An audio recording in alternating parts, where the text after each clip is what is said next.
Uy, mga estudyante ng kriminolohiya! Ako si Sergeant Bats, at ngayon alamin natin ang buhay at trabaho ni Cesare Lombroso, na kilala bilang ama ng positive criminology. Si Lombroso ay isang Italianong kriminolohista at doktor na ipinanganak noong 1835 at nabuhay hanggang 1909.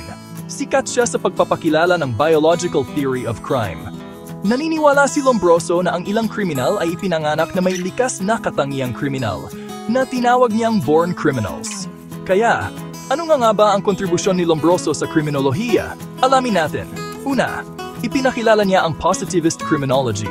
Ito ay malaking pagbabago mula sa klasikong pananaw na ang krimen ay resulta lamang ng malayang pagpapasya.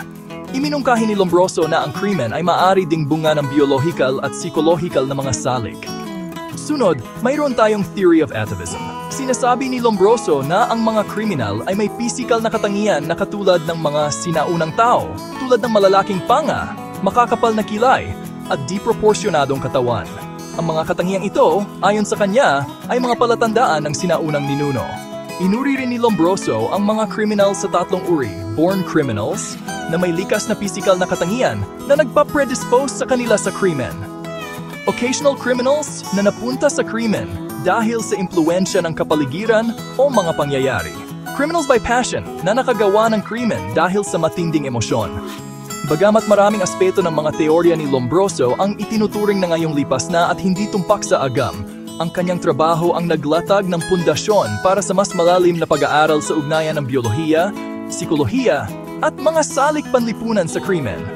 Ang kanyang pananaliksik ang naging pundasyon ng modernong kriminolohiya, forensic science, at criminal profiling.